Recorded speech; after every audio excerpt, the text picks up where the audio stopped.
If you're a lineman in charge of keeping the lights on, Grainger understands that you go to great lengths and sometimes heights to ensure the power is always flowing, which is why you can count on Grainger for professional-grade products and next-day delivery, so you have everything you need to get the job done. Call 1-800-GRAINGER, click Grainger.com, or just stop by. Grainger, for the ones who get it done. Blog Talk Radio.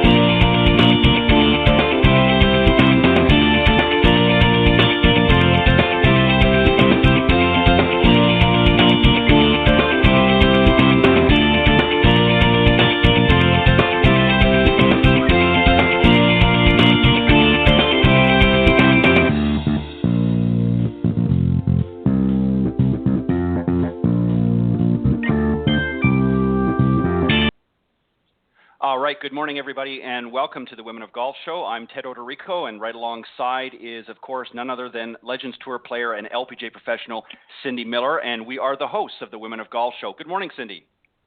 Good morning, Ted. How are you doing this morning? I'm assuming you had a great Thanksgiving, as I did?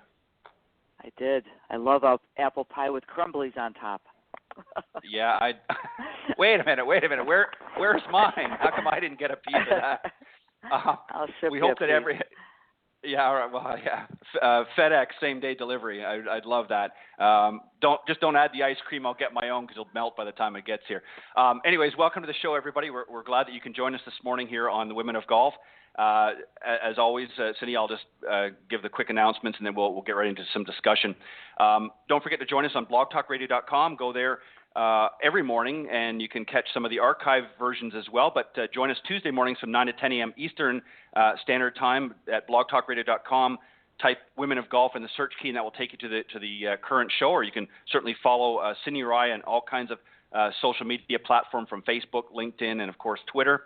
And many others, and you can get some updates on the show from there. But go to blogtalkradio.com, type in Women of Golf, and that will take you to the show. And as I said, if you can't join us live, just scroll down once you get the page, and our on-demand section there of all the previously aired shows will be right front and center. So make sure you join us there. Or for those of you that like to use iTunes, you can go to itunes.com, do the same thing. Just type in, under the podcast section, type in Women of Golf, and that will take you there through the iTunes link as well. Always love to hear from you. Look forward to getting feedback from you. You're welcome to call into the show. We'd love to hear from you that way as well. Call in 347-945-5855 is the number to call. Or you can reach out to Cindy and I personally with any comments or questions about the or topic suggestions as well. You can reach Cindy at cindymillergolf.com. Or you can reach me at ted.golftalklive@gmail.com. And also, if you're in the golf industry, whether you're a teacher professional or a player or some other part of the business, and you're interested in maybe coming on and sharing some of your ideas with our listeners, and maybe you feel you've got a good product or something to share as well, again, you can reach out to Cindy or I at either of those emails, and we'll be more than happy to connect you with the show as well. So we look forward to hearing from you guys as well. Got a great show this morning, Cindy. We're going to start off with a discussion on tips for both on and off the season, and then a little bit later on, a gentleman that you're familiar with, and I'm going to be meeting for the first time here, is Brendan Sweeney. He's the Director of Golf Media Relations and Player Development at French Lick Resort, which you've mentioned a number of times because there's been a number of events there, including some of the Legends Tour events. And, we'll talk a little bit about that when Brendan joins us later in the show. But, Cindy, let's start off first. We've talked about the last few weeks, a great offer that you have for our listeners out there. So why don't you go ahead and extend that offer again? Yes, I've created what we call the Learn to Hit It kit, and it was born out of a corporate event that I was doing where there were a bunch of women who know that they need to learn to play golf, and they were a little skeptical and didn't really want to have to hire a babysitter after a long day at the office and go to a driving range where they were unfamiliar and feel uncomfortable. So they said, well, why don't you just sell us a mat and some balls, wiffle balls, and a club, and teach us how to play in our backyard. And I thought, what a great idea. So I found a portable mat and some foam balls, and I wrote a book called Golf 101, and Callaway Golf has agreed to give people a discount on purchasing one club, and I created an online course called the Learn to Hit It Kit, online course to teach people how to hit it clean, airborne, and straight on purpose. And it's $99.99, so it's $100, less than some 1-hour lessons, and you can buy it online at learntohititkit.com. Well said. And you can also go to cindymillergolf.com and learn more about it there as well. So make sure you do it. What a great idea. And what's really nice about that, Cindy, is not just that it's priced very well. As you said, most 1-hour lessons you can't get for that much, or certainly around that much.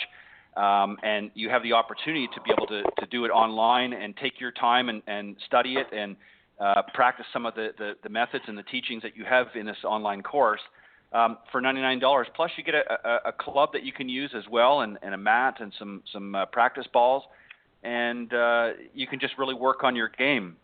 What a great idea. Yeah, you and can use your iPad or your phone, and you can watch the video lessons. There's 10 modules and 10 video lessons, and there's 8 downloadable PDF resources for you to use.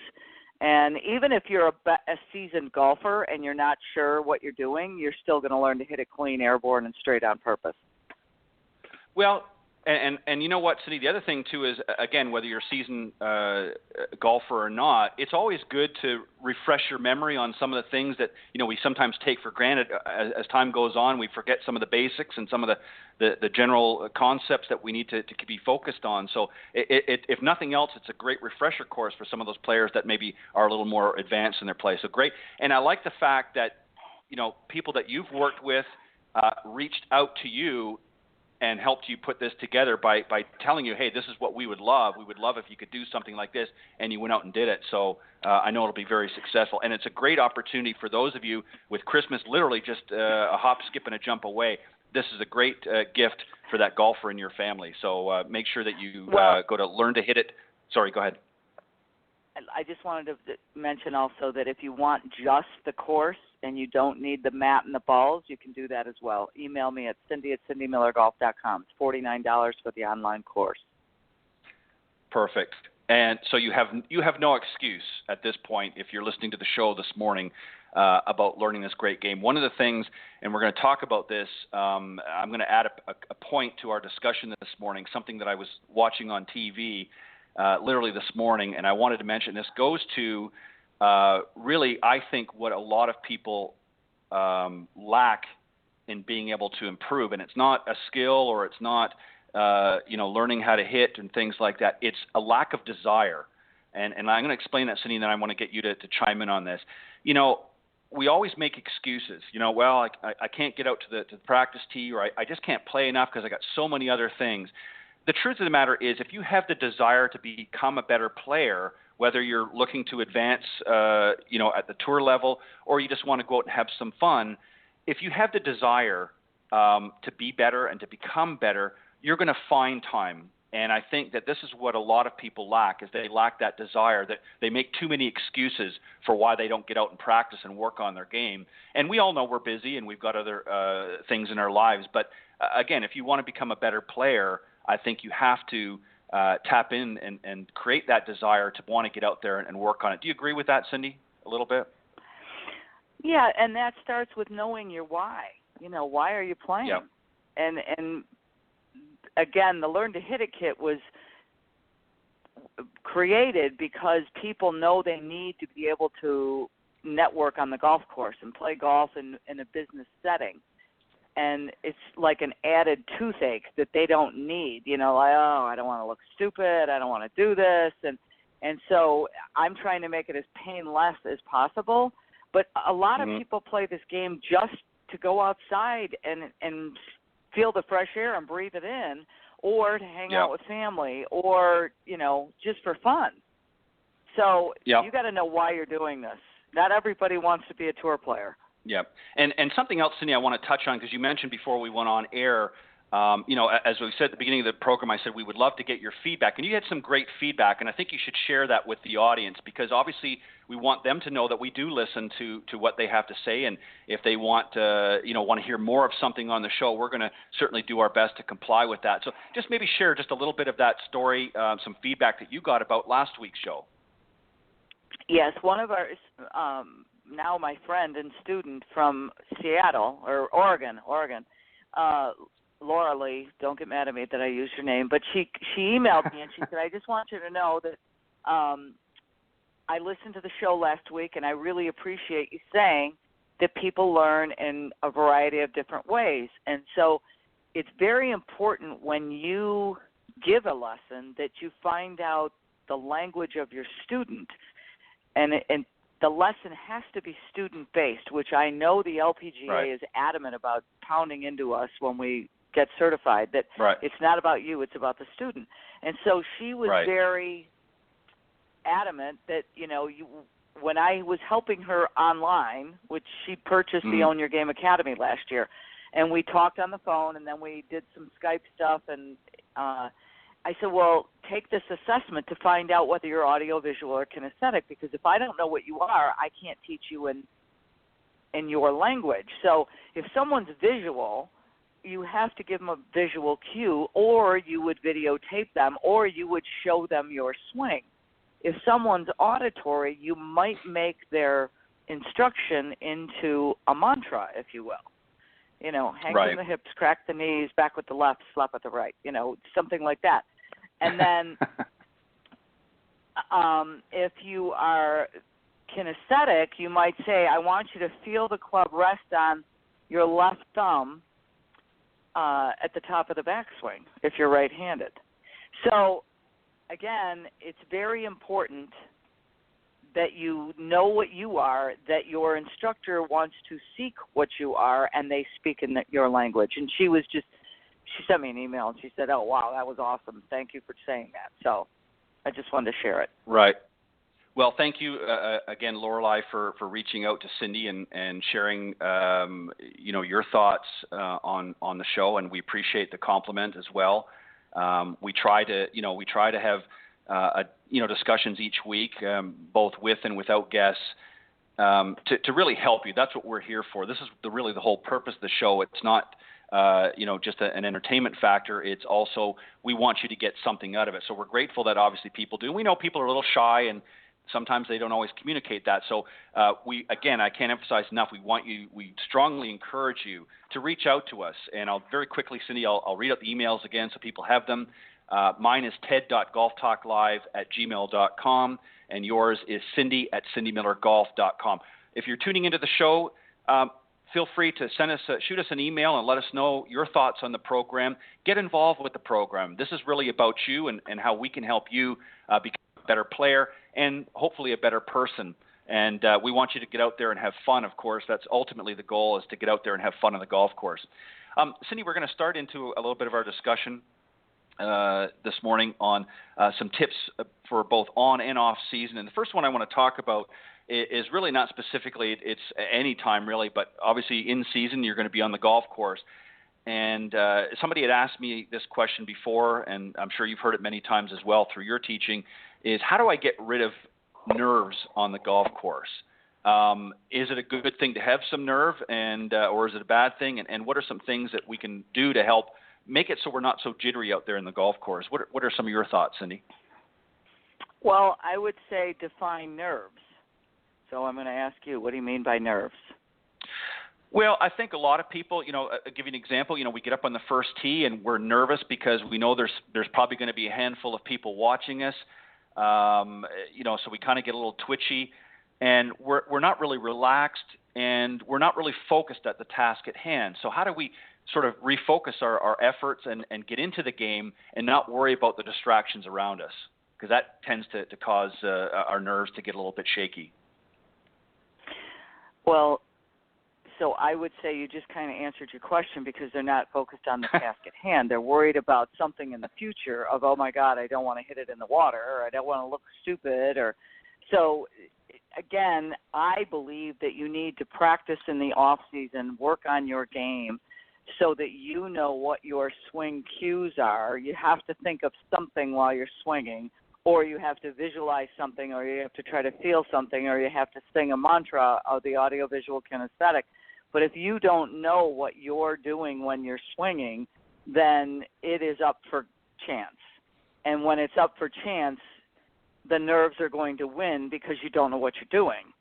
So if you work on your game in the off season and you know, okay, I'm just going to stand over it, and I picture myself not moving off of a spike, and I'm going to swing, hinge, kill, and whatever your right brain thought is, or your visual, or again, your feel, you need to know what you're doing when you're hitting the shot. And it might be just a sensation, but if you don't know what that is, you're going to be worried about the outcome, and then you're not focused on the task. Right. What were some of your, you as a player, Cindy, let's forget about the coaching and teaching side of it for a second, but you as a player, when you go out there, what were some of your mental game triggers that helped switched you, if you will, your focus from on and off, between relaxation and focus? So when you got to the course, of course, you're mentally preparing yourself for the game, but what were some of the mental game triggers that you used to get yourself in focus for the task at hand? Well, I think you need to be aware. For me, I had to shift states. So, I can be sitting here talking to you. Hi, what are you doing? Blah, blah, blah. Oh, it's a pretty day. What ball are you playing? And then it's time to swing. So I've already said, okay, on this hole, this is where I want to hit my drive. You have a game plan, needless to say. And when you have this game plan, you know where you want to hit the ball, and you need to know what your pre-shot routine is, and you're walking up to the shot. And the last thing I do is almost, surrender and swing, hinge, kill, or whatever your swing thought is. And you kind of got to go stupid. So you have to be able to balance left brain and right brain, because you play golf with your right brain, but you need your left brain to think about where you're going. So it's difficult, but you need to be aware of that so that you can shift states and, hit the ball where you want it to go. Right, and I think another thing too that a lot of people, especially high handicappers and many of our amateurs out there, whether they're a visual or more of a feel type player, tend to get too technical. They're thinking, when they get up there on the first tee or wherever it is that they're playing, whatever part of the course, they start thinking too much of the mechanical aspects of the swing. Am I getting it into the right slot? Am I doing all of this? And they get too many thoughts, and tension starts to creep in, and that again tends to get you out of control, and those nerves start to, even over a putt, you start thinking about, is the stroke sound, and am I taking it back too far? And you get all these thoughts in your head. What did you do besides some of the things you've just mentioned to calm yourself down when you felt yourself going in that direction? What did you do to try and say, okay, Cindy, I don't need to be going there. I need to be focusing on whatever it is that you wanted to focus on. How did you sort of stop the train wreck? Well, number one, you have to be aware of the chatter, and most people are not aware of the chatter. So when the little subconscious mind, oh my God, look out, be careful, it's like, shut up. So you have to be aware that the chatter is happening, right? And then, that's what happens in my head. So if you become aware, then you have to say, this is ridiculous. This is doubt and fear and apprehension trying to take over, and I'm not going to listen. And then you have to take control of your thoughts. So your brain can only think one thing at a time. But you need to be aware of what it's doing and thinking, and then you need to be in control. Like, I'm driving this bus, buddy. You're not. So go away. I don't know who you are. And so, again, we have a little joke here that Cindy is fun to play with, and Cynthia is a witch. So who's talking? What's your voice? In fact, Lynn Marriott and Pia Nelson, name that left brain idiot. And the golf psych people all say the same thing. Who is that person? Oh, they're not my friend, Right, exactly. And the bus driver analogy is a good one, Cindy, because that's true. A lot of times we're, driving down the highway and we're in control, and then suddenly, somebody maybe in the back of the bus comes up and decides they want to take over, and they grab the wheel and just start, going back and forth. And next thing you know, you're crossing lanes and you're all over the place. And you need to take control, and it's true. I mean, I know it seems like a silly analogy, but that's exactly what happens, and it does that out in the golf course. How many times, Cindy, have you played with amateurs and, 2 or 3 holes, everything seems to get together, and suddenly they come up to a hole, with potential trouble. Maybe there's, they're a par 3 they have to hit over water, and all of a sudden you're like, well, where was the person that was just playing those last 3 holes that just hit some phenomenal shots and, maybe parred and even birdied one of the holes? All of a sudden now, they're shaking like a leaf on the tee box. You've got to be thinking to yourself as a professional, what's happening in this person's mind, correct? Well, yeah, you are. And they're not aware. They know that something's rotten in Denmark, but they don't know what or why or how to change it. So you can see it on TV with players coming down the stretch. There's just a little bit of doubt, and they back off of it just a little bit. I mean, we've all witnessed it. So, number one, it's awareness. And then number 2, you need to realize, again, it all depends on who you are. Are you is your behavior style a D, I, S, or C? And are you audio, visual, or kinesthetic? And how are you going to stop the gerbil? And you have to say, okay, that's enough. This is not going to help me. Sometimes you sit and listen to the gerbil because you think, oh, this is good advice. No, it's not. This guy's scaring you to death. Right. And we've all right, exactly. And regardless of what level you're at, Cindy, we all fall into that trap. Our inner demon, if you will, gets into our head, and we're out in the golf course, and like I said, maybe we're playing a few holes very well, and then all of a sudden we're faced with some sort of adversity, whether it's a challenging hole or a hole that doesn't maybe fit our eye, and suddenly the wheels come off the bus, and it becomes chaotic. Let me just read out a couple of things too. 5 things that you can do to prepare for preseason. So for those of you that are maybe coming into the winter months now that aren't going to have an opportunity to get out and play some of the great courses there up in the Northeast, here are some things that you can do to prepare for next season when things warm up a little bit. Physical fitness. Start some sort of a fitness routine if you're already in one. And for guys particularly, it's not about bulking up. Lifting a bunch of heavy weights and things like that is not conducive for a good golf game. Lots of stretching, lots of other things. And I suggest that you get in touch with some of the great certified fitness instructors, particularly those in the golf industry. And there's many, many of them out there. Connect with one of them out there and get some great ideas and tips with them. Work with one of them if you can. To show you some specific exercise that'll help your golf game. Mentally prepare, what we just talked about, some of the things that you can do to get your mind prepared as well for next season. And for those of you, Thanksgiving's over. Put away the turkey and the stuffing and all that and start a healthy diet. And that doesn't mean, carrots and peas and a diet of lettuce and nothing else. But eat smart. Make sure that you're balancing out your carbs with your proteins and things like that. And again, there's plenty of good advice that you can get through some good nutritionists, both online and maybe in your area, and connect with somebody there that can help you. You can also practice indoors. Cindy, I know that you're getting ready to launch a dome up there, and I may have already done so. I've been seeing some of the comments about that on social media. So there's no excuse for those of you in the Northeast. There's usually some good facilities close by that you can use to get in there and work on your game throughout the off season.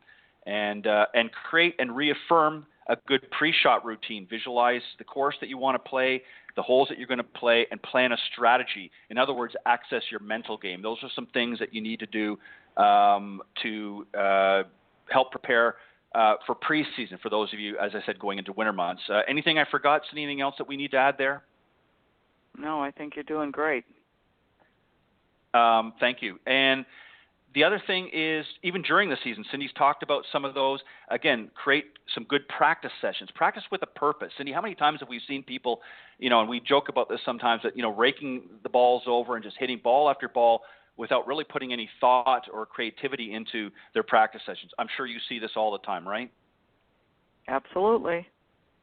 Well, you got to stop and say, what do I want? Where am I going? And make a plan. Right.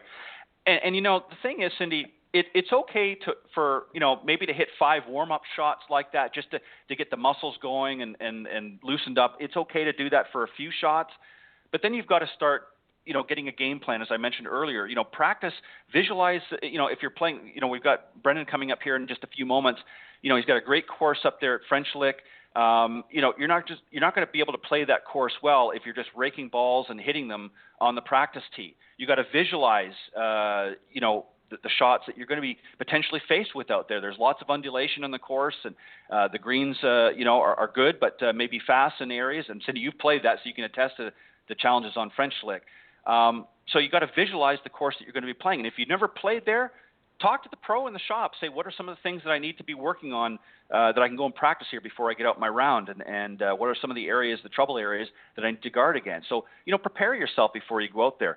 And obviously, Cindy, postseason, again, review. I watched a great thing very quickly, and then I see Brendan looks like he's ready here, so I want to bring him on in a few moments. But I watched, God, his name slips me now, the Golf Fix last night on the Golf Channel. Michael, thank you. Michael Breed. And, he talked about that very thing, about sort of assessing your season. And he gave a great example. He talked about, people hitting, in around maybe 5 bogeys. Well, focus on that. Say, okay, I made 5 bogeys or double bogeys or whatever the case may be in this round. Rather than trying to say, okay, I don't want to hit any bogeys or double bogeys, try to wean it down to just 3.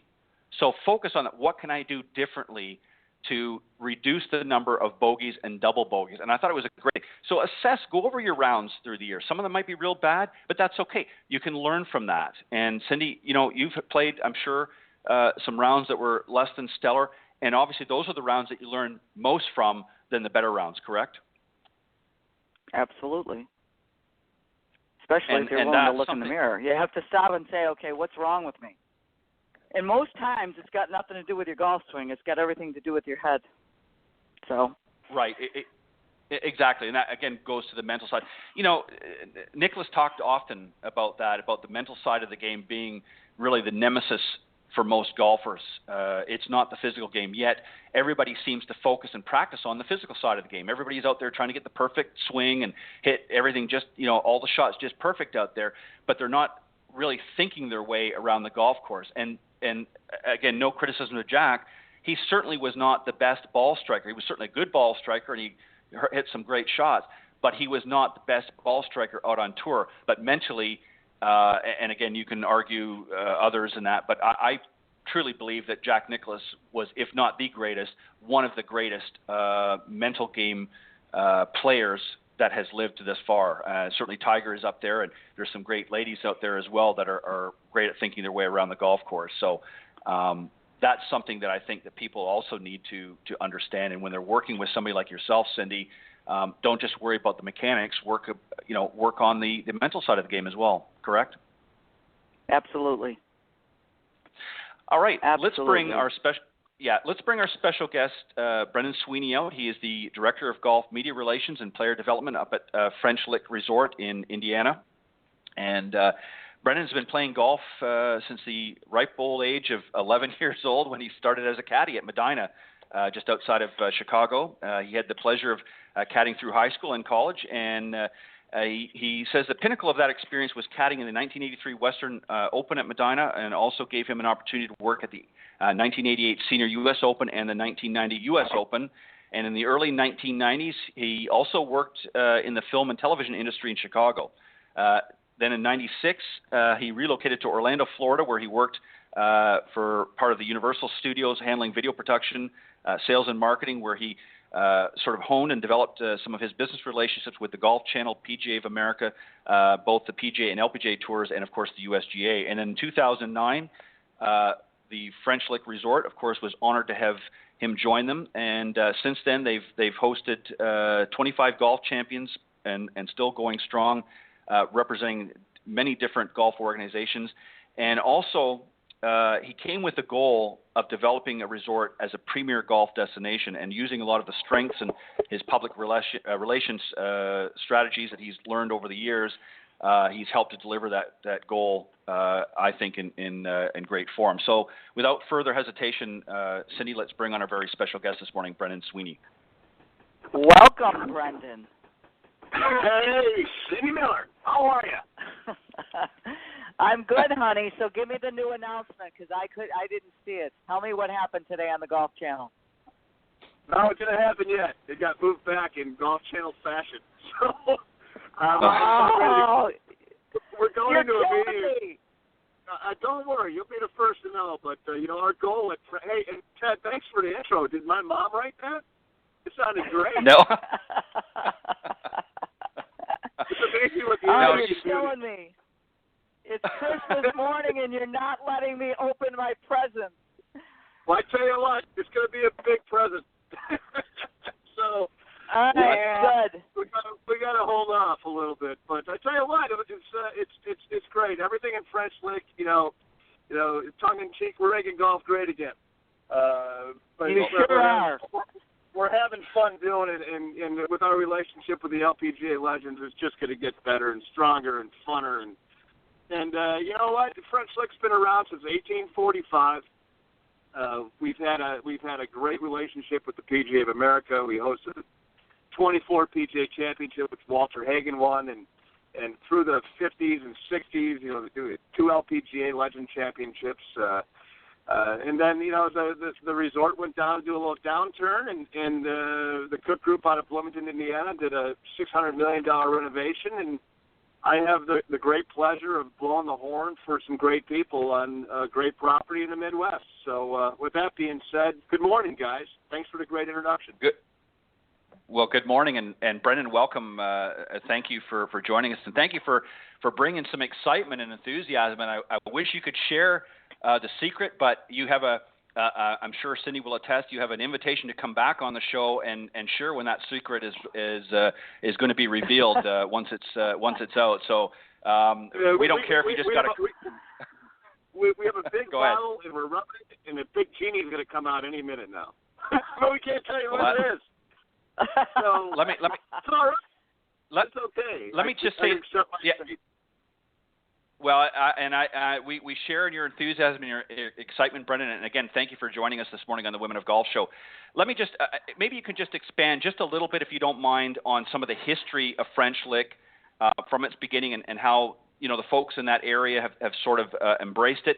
And then I know you've already mentioned that the Cook family helped to foster with a very large renovation of the property. You can maybe touch a little bit more some of the changes that they've made, but talk a little bit more about the history. Now I've seen a documentary that was put out about the history, so I know a little bit about it, but why don't you share with the audience a little bit about the history of it, and then what some of the renovations that have happened over the last several years. I mean, going back to the absolute grassroots of French Lick, it was originally, people are thinking of the name. How the heck did you come up with French Lick? And back in the Stone Age and whatnot, all the glacial deposits, pushed down all the rocks and minerals down to southern Indiana. So the top part of Indiana is nice and flat. Lafayette, Indianapolis, Bloomington, and for years and years and years, these buffalo would walk from Lake Ontario down to where these mountainous areas are in southern Indiana, and they'd be licking the salt lick. Fast forward a couple thousand years, the French landed in Lake Ontario, and they found this trail called the Buffalo Trace where the buffalo used to run. And there you go. The buffalo were licking rocks, and the French found it, so it's French Lick. So in 1845, when the French really settled in there, they started a trading post, and a hospital formed, and they started mining lumber down there, and railroads came through town, and the hotel popped up.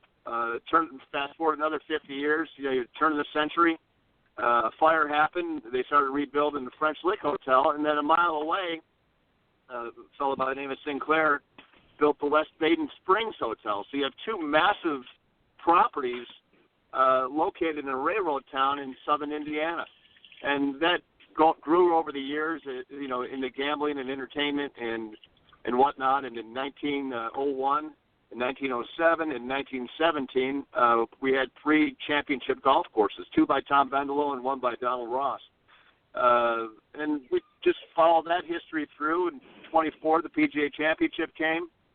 and then stars and entertainers. The Roaring '20s happened, and when the stock market crashed in '29, the West Baden Springs Hotel went belly up almost overnight. So that fell into demise, and the Jesuits moved in there, and they were there for 50 years. And then it just became, the West Baden Springs Hotel just became such a burden on them, they gave it up. It became a college. French Lick was struggling along. The railroad sort of slowed down. There was a lot of industry. Kimball Piano Factory was in town, employed like 1,200 people. And in the 70s, Larry Bird was coming around. So that was a bright, shining star. But the industry of the town sort of fell apart. So you had one abandoned hotel that happened in the mid-'80s, the West Baden Springs Hotel, and then in the French Lick Hotel sort of fell apart, and people just sort of moved away. Fast forward again. Right. I'm sorry if I'm giving you the abridged version, but in 1996, Bill Cook had the vision with the Cook Group out of Bloomington, Indiana, to try to restore the West Baden Springs Hotel, and he took it on as a historic renovation. He got $30 million into it, and then they put the hook into him and said, "Hey, can you finish this job off?" And he said, "Yeah, I tell you what we'll do. We'll make this town back into an industry." So in the mid-'90s, early 2000s, we had 216 employees. Mr. Cook decided to keep those people on the payroll during the renovation, and we dug in, rolled up the sleeves. And now we have a world-class facility with 2 hotels, 2.5 golf courses, a casino, meeting space. And the great part about it is we went from those 216 employees, and now we employ over 1,400 people in the area. The valley, there's 2,500 people that live in the valley. We call West Baden French Lick, and we employ 1,400. And now you're seeing ancillary businesses come back. Whether it's an auto repair store, a McDonald's, they built 4 more hotels in the area. So it's really becoming a regional destination. And with our relationship in the golf business, we opened the Pete Dye course in 2009 with the whole, muse of we're going to make this a championship facility. So my job is, I work for Dave Harner, who's probably one of my best friends and great mentor. He said, let's go out and get some golf tournaments. So we started off with the Club Pro Championship in 2010, which Mike Small won from the University of Illinois. We had the men's and women's Big Ten championships for 3 years, from 12 to 14. The Hickory Open, the Ross course was, it's a total gut rehab for the Ross course. So we're just having fun bringing golf tournaments back. We started off our relationship with the Legends, and with that relationship with the Legends came our relationship with the philanthropy part of our business, and now we donate a lot of money to Riley's Hospital for Children. And Cindy could attest to the kids, and that's what really drives us. Hey, it's great to have a cool facility, but when you can see a light blow up in some kid's eye of like, wow, this is really cool, and tying in women in golf, and tying in this championship, we have the Alice Dye Invitational as well. The Teaching and Club Professionals Championship with the LPGA we hosted in 2011 as well. So we're really grasping, what it takes to grow the game of golf, not only through the Youth Foundation, but through women. And we don't treat the Pete Dye course or the Donald Ross course. We'll give you a country club feel, but we're not going to give you the country club attitude. We're going to give you a big hug when you walk in the door. I like that. What a great thing. Sydney, since Brendan's already mentioned about the Legend, I know you've talked about it before, but just maybe touch on your experience at French Lick as a Legends Tour player. Again, just touching on what Brendan just sort of finished with, obviously I know you've mentioned it, it's almost like a family experience going there. Everybody's very welcoming and so forth. But talk a little bit about your experience during the events there at French Lick. Well, the first time you go there, you're like, where are we going? And we drove. So it was a long ride from Buffalo, and you're in the middle of nowhere, which I live in the middle of nowhere. And when you pull up to this, and you pull up and you go, this is like a diamond in the middle of all the woods. And you walk into this hotel and you just look up because it's a huge, it's like a coliseum, or what do you call it? Brandon? Well, the West Baden Springs Hotel, it's almost like the Roman Coliseum. It was the world's largest freestanding dome from 1901 to 1964 when they built the Astrodome in Houston. The ceiling goes up about 275 feet, and it expands over a whole acre of land in this big circle. You go back, and I'll jump on a little bit more of the history. Being a Chicago Cubs fan that I am, back in the day, they had spring training down there. The Cubs, the White Sox, there are actually 9 baseball teams that had their spring training, and they had it, in the West Baden Springs Hotel, so you can play baseball within this dome. So what we did last year at the Chicago Golf Show is we took some dirt, and we'll take full credit for the Cubs winning the World Series, by the way. We took dirt and we presented our dirt. Andy Fortner gave me the dirt. He's our head pro at the P-Tie course. I presented it to Dave Kaplan from ESPN in Chicago, and he gave the dirt to the Chicago Cubs. So the actual dirt from the spring training facility of the 1908 Chicago, 1907, 1908, 1945 Chicago Cubs, we presented to the Cubs. They spread it on the field, and look, the Cubs won the World Series. So all you Chicago fans out there, you are very welcome. Oh, wow. That is so cool. Well, to go back to the story. hotel, you walk in and you go, where are we? This place is so cool. It's like, Alice in Wonderland. And then the people are so friendly, so you go up to your room. I mean, it's just amazing. It's breathtaking. You have to go just to go. And you there's these brick roads as you drive in, and it's real bumpy, but it's like, okay, this is the real deal. And then you go to the golf course, and everybody's so nice to you. It's not like, all right, there's your cart over there. It's like, oh, hi, Cindy, how are you? Welcome to French Lick. How are you doing? I mean, it's like, whoa, okay. It's like everybody's on the same medicine or the pills, and they've all been trained the right way. It's just absolutely a treat to be there and to go there.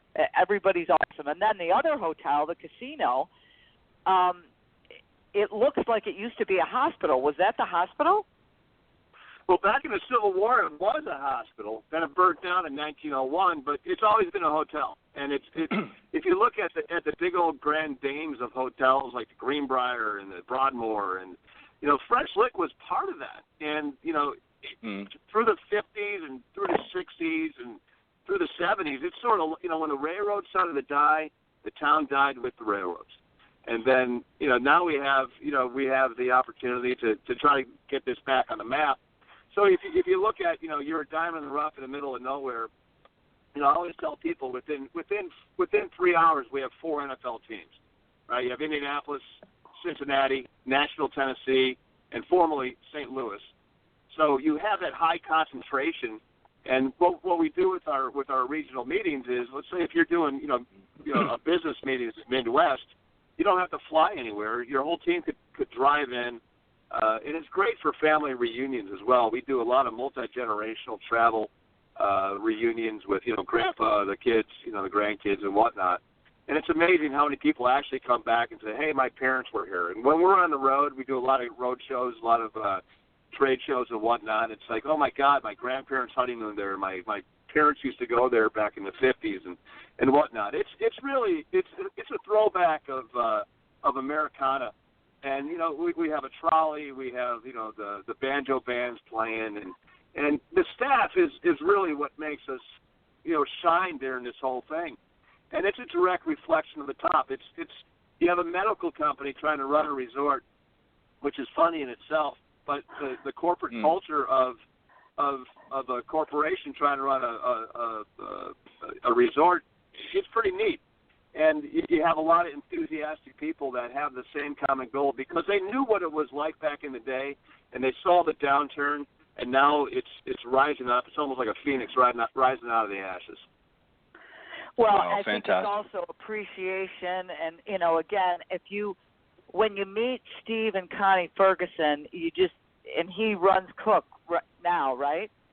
I mean, yeah, Steve Ferguson is the chairman of the board of the Cook Group, and he works hand in hand with Mr. Cook on getting this thing off the ground. And Steve's down there 3 times a week. He lives up in Bloomington, and to the guy who runs, a $7 billion company to be down at the resort all the time, That says it right there. Dogs. It comes from the top. I mean, with his dogs, they're just plain normal people who are very, very successful.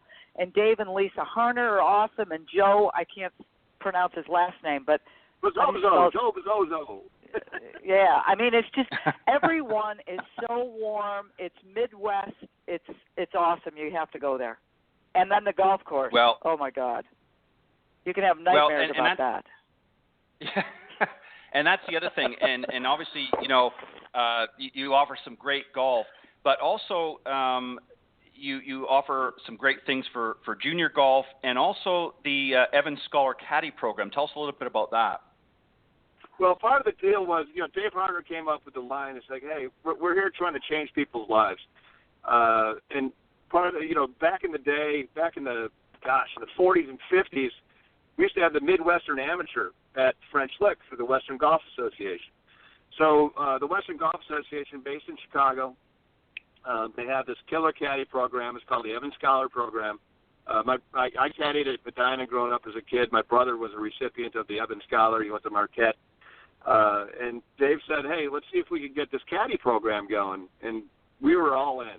And since then, these kids in the Valley, and all around Southern Indiana, they drive in every day.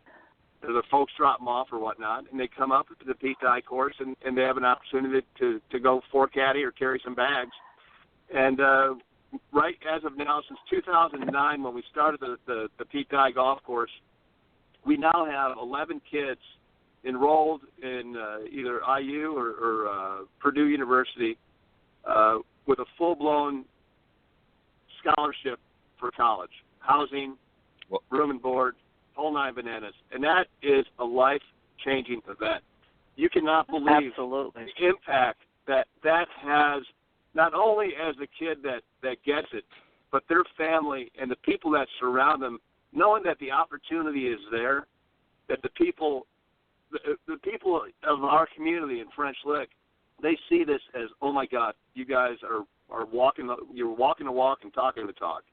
And to have, our junior program, we have a 1907 Tom Bendelow golf course, which before we did the renovation was our Valley Links course. It was 3,600 yards. Tom Bendelow, as you know, was sort of like the Johnny Appleseed of golf. He worked for Wilson Sporting Goods, and he went around. He built golf courses so he could sell golf clubs. It was a great concept back in the day. So during the renovation back in 2005, 6, 7, when we were building the casino and building the learning center and whatnot, we knocked off the front nine of that, built a dual driving range, a chipping area, and still have 9 holes, which is a 3,600-yard 9-hole golf course that for any paying adult, any kid gets to play for free. We introduced foot golf a couple of years back. The junior program that we have is a direct result of all of our professionals, assistant pros and whatnot. They're all from the area. They all coach at a local high school, and they all bring in golf. I would have to say that our junior program, I'll put that against anything in the United States, and that's a direct reflection of Dave Harner and his team and their dedication of growing the game of golf the proper way. Wow, that's awesome. I've actually had the honor of interviewing some people from the Evans Scholar Caddy program as well as the WGA. So I know it's a very, very solid program in that area. And I would love to see it even expand even further. That's one of the things I think would be great for this game is to really rejuvenate the caddy programs across the U.S. I mean, there's a lot of areas that don't offer that anymore, and I think it's a great opportunity to introduce some of the youngsters to the game of golf in an environment and give them an opportunity, as you pointed out, Brendan, to even earn a scholarship to a university that they're wanting to attend, and so it's sort of a great opportunity all the way around. They can learn something about a great game and also benefit their education at the same process. On a side note of that caddy program, I mean, not only the golden carrot at the end of the end of the rope is that Evans scholarship, but you have kids showing up and they're dealing with the heads of industry. They're walking with them for 5 hours. They're walking. I mean, they're learning how to interact with professionals. And the only thing that that's going to do in their lifetime is take them to the next level of success. Yeah. Yeah, that's right. No, you're exactly right. And that's a great point. You know, there's so many, you know, life is a learning process for everybody. And I think when you can get kids in an environment really at any age and expose them to something that is going to help them later on in life, that's a win-win situation. It's not only a win for the kid, but it's also a win for society, because then we benefit and those future generations benefit from the knowledge that they've gained. And it's our obligation as adults to pass those, that knowledge down through the generations. And that sounds like something that they have access to through this program. Let me ask you something just in lieu of the resort itself. Now, obviously, in the warmer months, you have some great golf in that. What are some of the activities and things that you offer at French Lick, what we would call the off-season in the northeast part of the United States, particularly when climates get a little bit colder? What else goes on in the area that keeps things going through the winter months? Well, it's great. I mean, we are huge into, kids, right? We have a kids fest. So if mom and dad want to come down, spend a little time, alone, they can dump the kids off at our kids fest and do what they need to do. Obviously, we have a casino, which there are only 13 sure. Casinos in the state of Indiana. But we really don't push the casino that much. It's the French Lick Resort, and we have a casino with it. The other thing that really pride ourselves on is when we did the renovation, we have. It could be one of the oldest bowling alleys in the United States. We have a 6-hole bowling alley, or a 6-lane bowling alley, that is fabulous. And with the spas that we have, you have world-class spas. The Condé Nast list at the West Baden Springs Hotel, I think we're the 4th nicest in the United States of America. We have stables. We have in the winter months, 8 miles away is Paoli Peaks, which is a ski hill. It's probably only, sure. I met some people from Huntsville, Alabama, and they said, hey, we go up to Paoli to go skiing. I'm like, oh, my goodness. But, I mean, it's fun. It's a great place to relax. It's a great place to unwind. If you want to go there with a group of girls and guys and just do a boondoggle weekend, we have that. Or if you want to have a romantic getaway, we have that as well. So we have a little bit for everybody to do, and our job is to just talk about it a little bit. And once you get your hands on it and get your fanny in the seat and do a couple hours in a rocking chair in the front porch, it'll all come back to you. Well, fantastic. Brendan, we know you can't share the news with us this particular time, unfortunately, and we know you're going to come back and do that when it's appropriate. But you've touched a little bit about women's golf and things like that. Where do you see going forward? What's next for French Lick? Where are you going to try to expand? Are there other areas in golf that you want to reach into that maybe you're currently not, that you can share with us? We look at growing the game from the grassroots. So if you look at a younger generation, right? We hosted at our Bendalo course, at the Valley course, we do a lot of high school golf tournaments, right? We've done a lot of college golf tournaments, and then the next level, let's say web.com or a Symetra Tour event, we could see some of those in the future. The NCAA championships, we're currently in negotiations with the NCAA. They put a bid out for the next 5 years.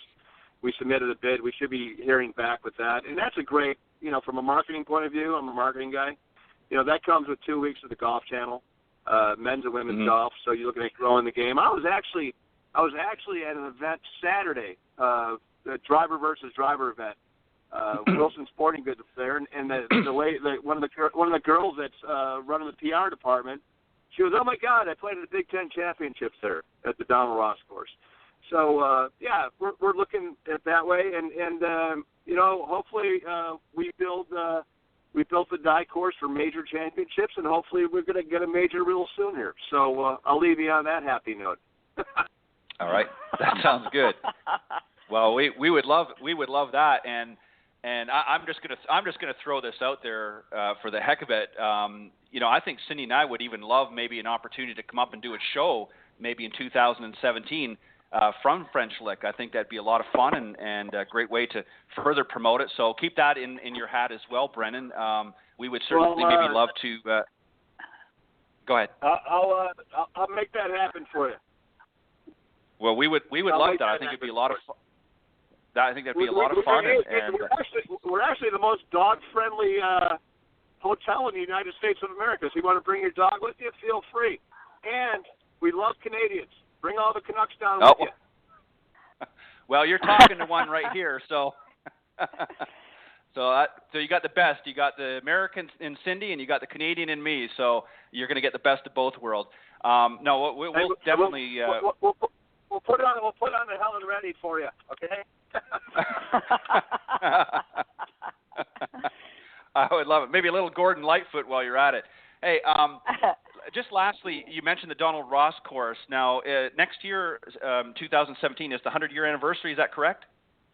Oh my God! Yeah, I totally forgot about that. Sorry, boss.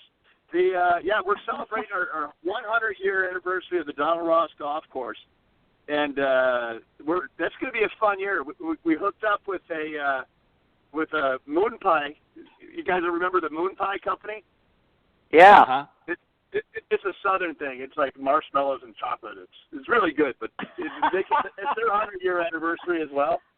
And I'm not sure if that thing's being up yet, but we're trying to do a promotion with them. So every time you play, you get a Moon Pie. And I had the brilliant idea of saying, hey, for all these appearances that we do, I'll dress up in knickers. So now I'm stuck wearing knickers all next year. So if you see me at the PGA show, just call me an idiot or something. I'm not sure how it's going to go, but we'll see what happens. Well, but yeah, we have a great team at the Ross course. I tell you what, I've been around pretty much all of North America, playing in different golf courses. That could be my favorite golf course ever. That Donald Ross course is fabulous. Wow. I have never played it. You've never played it? Come to the LPGA National Championship. I had something else I had to do, so I've never played it. Well, you got to come a little early. Yeah, I got to get over there. Well, I'll tell you what, if you're still playing on it, the course is still open. Oh, wow. Come on down. Wow. Okay. Well, if we're fortunate enough to come up and do a show sometime in the new year, Brennan, we'll have to make a point of playing the Donald Ross course. So, Cindy, you'll get an opportunity hopefully then, if not sooner. Lastly, let me just say this: we appreciate Brendan all the hard work that you're doing there, and Cindy has talked up French Lick many times on the show, obviously because of her involvement with the Legends Tour and that, but. It just sounds like a great resort. I have not had the honor and pleasure. That's why I'm throwing my invitation, or I'm inviting myself, if you will, to come up there and we can do a show, as I said.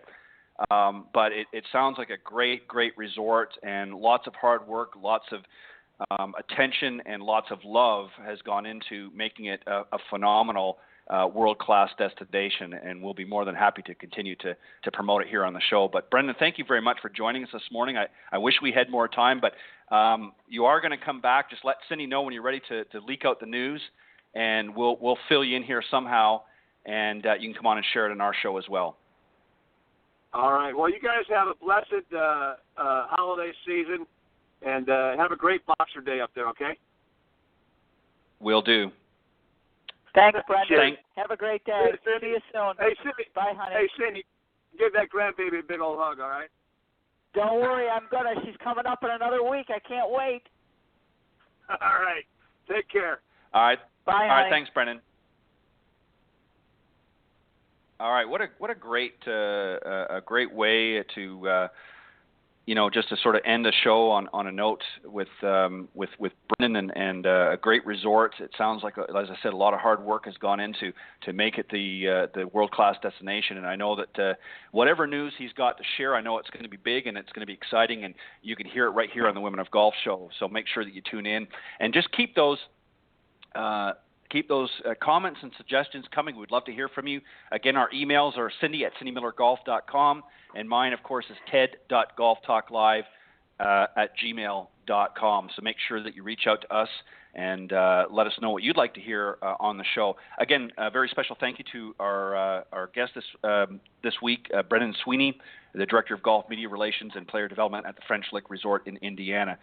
Make sure that you go to frenchlickresort.com to check out more about that and plan your next vacation up to French Lick Resort. Cindy, we got a great show next week as well. Looking forward to that.